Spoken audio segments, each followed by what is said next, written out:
The challenge is great and the needs are many.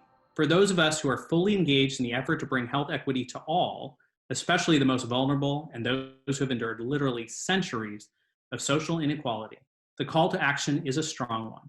I mentioned that it would be my pleasure to share a bit of my story and how I'm involved in bringing palliative care to those most vulnerable. I was very fortunate to receive one of the 2014 Cambia Sojourner Scholars Awards as part of the inaugural cohort amongst several other dynamic leaders in the field. It's been my pleasure to work on a couple different things that I think are important in palliative care delivery, particularly quality measurement and quality improvement. And I'm now part of a really dynamic group of folks bringing together the Palliative Care Quality Collaborative, the first ever unified quality measurement intervention for all of the field of palliative care. In addition, I think it's really fun that we've been also working on patient and caregiver facing mobile health apps to help patients and caregivers better understand all the different types of serious illness care that can improve their quality across all populations and groups. Well, that's enough about me. As we've already heard from the tribal leaders who began this plenary session, the need for technology access across all communities is great. We have seen how, in both urban and rural areas, the absence of technology access has negatively impacted the education of our children and the delivery of meaningful healthcare to those with limited or no technology access. Dr. Joe Coughlin has long been celebrated as a proponent of the uses of technology as the population ages, requiring efficient medical communication and care, and doing so with dignity. He's the founder and director of the Age Lab at MIT and has focused his work on what he identifies as the fourth wave. Dr. Coughlin. Thank you to everyone at C-TAC and my colleagues at AARP for having me today. I want to specifically thank Bill Novelli, Cheryl Mathias, people I've known for years that have been doing the yeoman's work in this important field to help us all live longer better. Much of the content I'll provide you is from my colleagues at the MIT Age Lab. So if you like what I say, it's to their credit. If you don't, it's all about me. Let me start with a story, my favorite story. It's about a woman named Sarah Noss, who, if you can imagine, on her 119th birthday, was asked by a journalist who had incredible chutzpah, "Why do you enjoy living so long?" On her 119th birthday, she came back with an answer far better than any policymaker, any engineer, any researcher, any physician. She said, "I enjoy my life because I have my health and I can do things." Ladies and gentlemen, that is the new endless frontier. How do we find our way to live longer, better, to have our health and enable us to do things? Think about what we've seen over the last decades in the literature and in the news and in punditry. The older age, longer life, 30 or 40 years or more longer life is now going to result in seismic shifts. It's going to be perfect storms, entire waves that will crash and crush society, pension funds, healthcare, and the like. Ladies and gentlemen, this is not just incorrect, it is woefully incomplete. This is from the descendants of Thomas Malthus, if you can remember, in the 1700s, another economist who predicted gloom and doom, that we were going to be all headed for disaster. Well, Malthus was wrong then, and his descendants, I would suggest to you, are very wrong today, because he didn't count on technology. Nor did these present-day pundits about how longevity is a crisis, rather than an incredible achievement. Technology is here today to help us rethink what aging is and to help us ensure what a better tomorrow can be. We now have 70 million plus baby boomers, or Dankai in Japan, or baby boomers, yes, post-World War II in Europe, that are now turning 74 years old. And technology has always been part of their lives. With all respect for my millennial friends and Generation Z friends that are the new digerati, frankly, it's the boomers who grew up with new home appliances, color TV, space travel, the internet, the genome, all on their watch.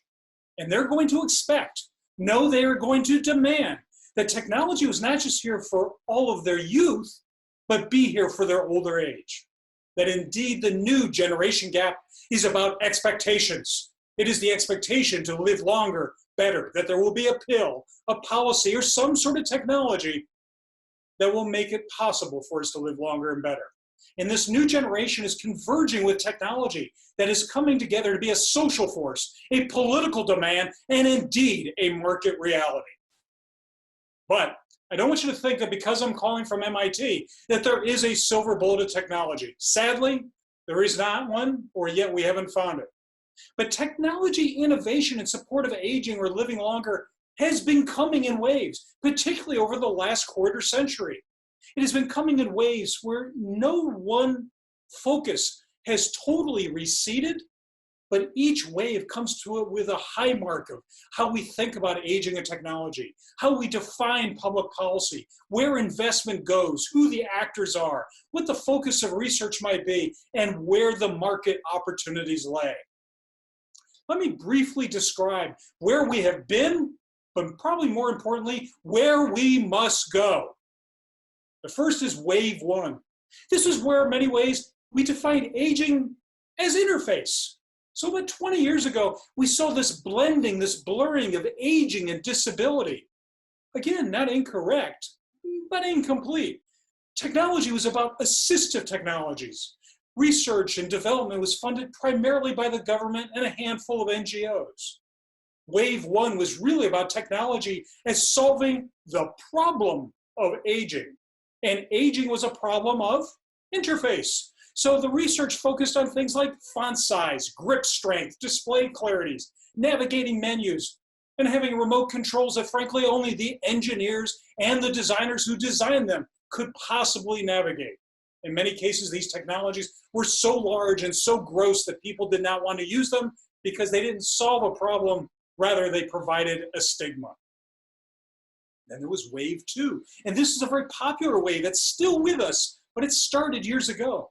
This is where assistive technology has been absorbed into an entirely new field that emerged just a little less than 20 years ago called gerontology or age tech. It came together. So while usability continues to be a focus, wave two is about smart aging, where intelligent technologies, sensors would come together to address the issues around aging, which in smart aging has been primarily a story about if you're old, you must be sick.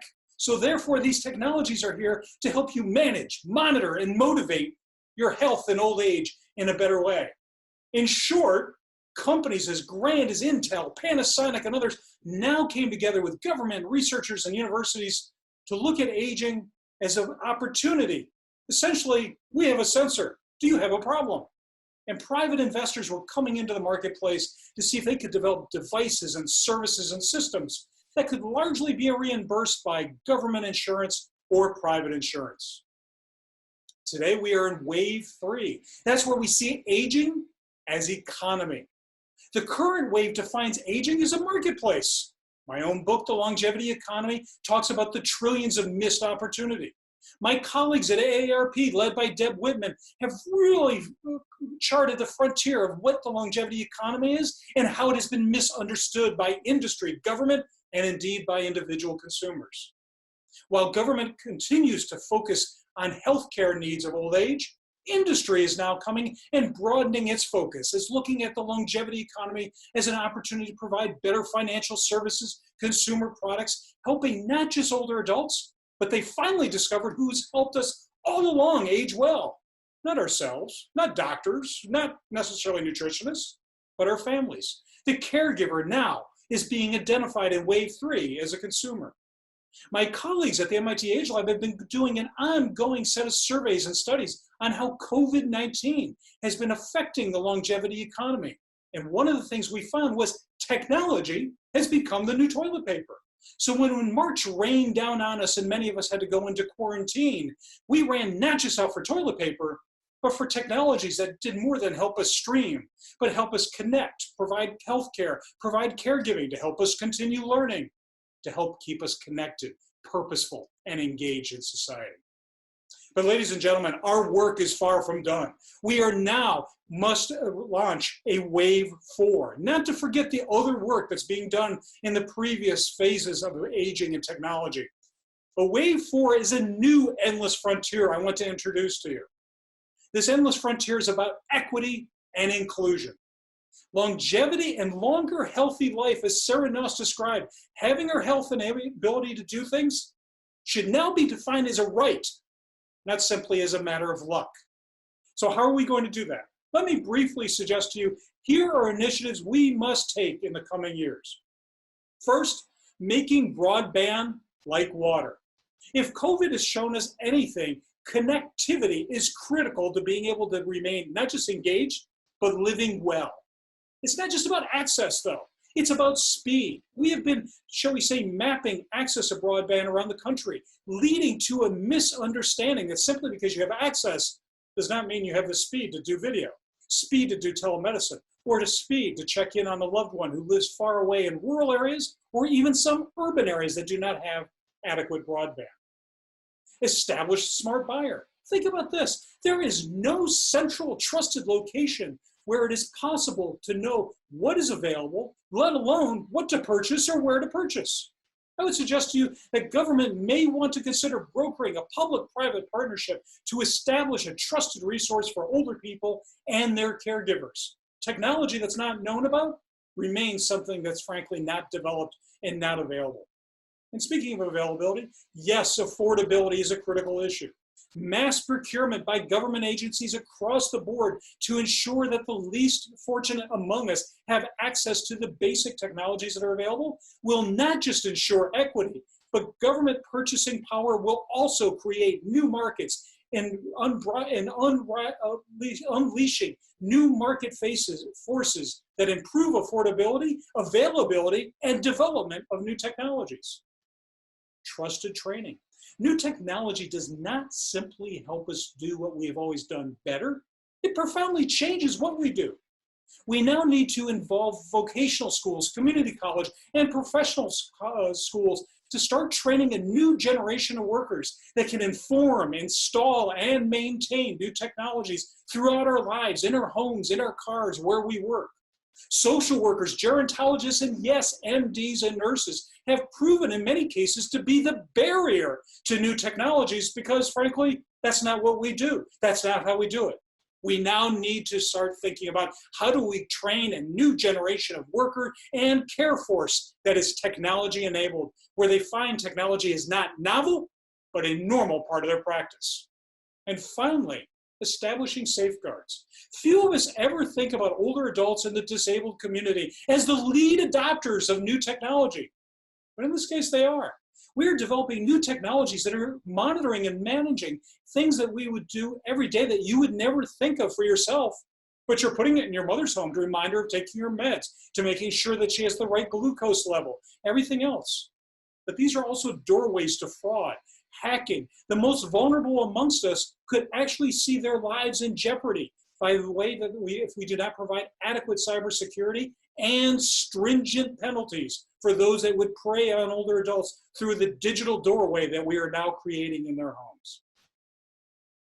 In conclusion, I want to say that we have an amazing opportunity to improve the lives of all people from a diversity of cultures, colors, and classes. It is possible. It is a requirement. The fourth wave of inclusion and equity is to bring this possibility to all. My friends and colleagues at AARP and C-TAC are on this new and endless frontier and leading the way. But let me leave you with this.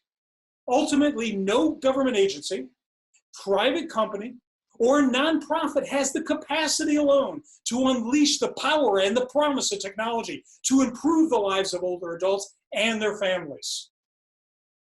But listen here. Together, if we are committed, if we are collaborative, and if we are creative, we can invent a new vision of longevity for all of us, regardless of who we are, where we live, and what our resources are. Have the tools to live longer and better. Thank you. C-TAC has rightfully identified the absolute need for community resources as the effort to provide complete, patient-directed care to those with advanced illness. In North and South Carolina, the outreach into the community to encourage advanced care planning and advocate for quality end-of-life care is spearheaded by the Carolina Center, an organization that represents hospice and palliative care centers across both states. Maricette Hassan, whose career began as an oncology nurse, has led the center as president and CEO since 2018. Her advocacy for personal planning and community support makes the Carolina Center a major force for good in the region. Please welcome Maricette Hassan. You know, we work with hospice and palliative care providers across North and South Carolina. My background is in nursing, and but I have the privilege of serving these providers, as well as doing coalition work with both states, the North Carolina Serious Ill Coalition, and in South Carolina, the South Carolina Care for the Seriously Ill. When you're dealing with something like COVID and people are already seriously ill before COVID hit, and now these individuals who were already living with a serious illness are now vulnerable to contracting the COVID-19, then now what we're seeing is a great need for us to get to seriously ill patients to talk with them about advance directives. So we have focused our energy with consumers and patients, seriously ill patients, the need to put their plans in place and the need to have these discussions. As you know, in many of our African American communities, because already dealing with comorbid diseases, multiple, chronic health issues. And then on top of that, they're more susceptible to contracting the COVID virus. And so the mortality rate for those communities has just skyrocketed. And so one of the things that we have tried to do is to say to clinicians, this is your time to begin to have these conversations. And so there's a lot of work being done by palliative care providers, hospice providers that are in communities around advanced care planning in both of our states. And in many instances, in both the Carolinas, there's already been a lot of work to educate clinicians on how to have these conversations. But now what we're wanting to do is to say, this is the time to use these tools, since there are some barriers with people being able to get face-to-face with folks to get some things done. We have the mountains and we have the beaches. We have the inner cities and we have the rural communities. And one of the things that I think that has helped us is that CMS during this time put some waiver flexibilities in play, and telehealth is really the way that we're looking to really connect with folks. Now, in the rural areas, sometimes connectivity is a challenge as well. But in those communities where they do have good access, then telehealth is what we're doing now. And I am so proud of our industry because we have been very creative in how we can, particularly in nursing homes, where hospice providers and palliative care providers were not able to go into facilities, but they have been able to communicate by using an iPad, by doing CMS allowed for you to do with an iPhone to do face-to-face. So in rural communities, particularly home-based services, either palliative care or with hospice workers or home health workers, there has been an allowance for us to use the telephone to have verbal communication. Where they may have only seen their social worker maybe once or twice a month, and the social worker may not be able to go to the home, they're calling them and talking with them and doing tuck-in calls, checking in more frequently with those families. PPE was also an issue early on in terms of getting those personal protective gear. And so the coalitions that were already emergency coalitions that were already formed were able to work together with the post-acute providers to make sure that there was enough personal protective equipment. Because in some instances, hospices were left out of the loop, or the nursing homes may not have had enough. So early on, when there was sort of a slowdown and we couldn't get what we needed, communities came together to really provide support, for hospice programs as well. So I see that as something that we were resilient in the midst of this. I know it's been so heavy with the deaths, but in the middle of that, hope is shining through because we've learned how to come together in communities. I come back to this scripture that, I always think about, and it says, "For my people are destroyed for a lack of knowledge." It's found in the Old Testament, and we have to get the right people in the room. And we have to understand that all of the care that is provided doesn't just happen in the hospital. The hospital is for acute care, but real life living and day-to-day work happens in community. It just does. And so we need a partnership of not only hospital administrators and clinicians, but we need communities and hospitals to come together and to begin to work out what's needed. And so that's your faith community, that's EMS, that is the sheriff's department, that's your educational system, you know, that's your nursing home, your palliative care, your hospice, your home health, your custodial care workers, that everybody understands that health touches all these arenas, that my health is not just based on my insurance, but it's also based on, do I have enough food?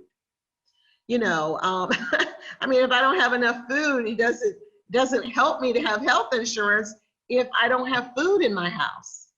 If I'm illiterate, it doesn't help me to get better if I don't understand what you're trying to ask me to do. So who can be my translator?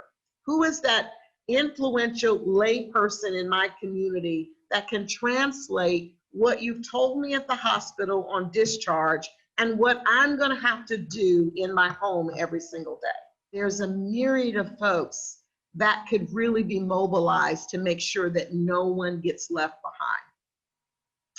We heard years ago, Hillary Clinton said it takes a village.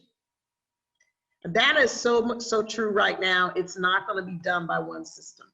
It is going to require all of us to do this work. And I really believe when you talk about minority populations, you've got to go where the people are, and you have to use the people who have the influence to take the message, to build that trust. You can't do it in the ivory tower.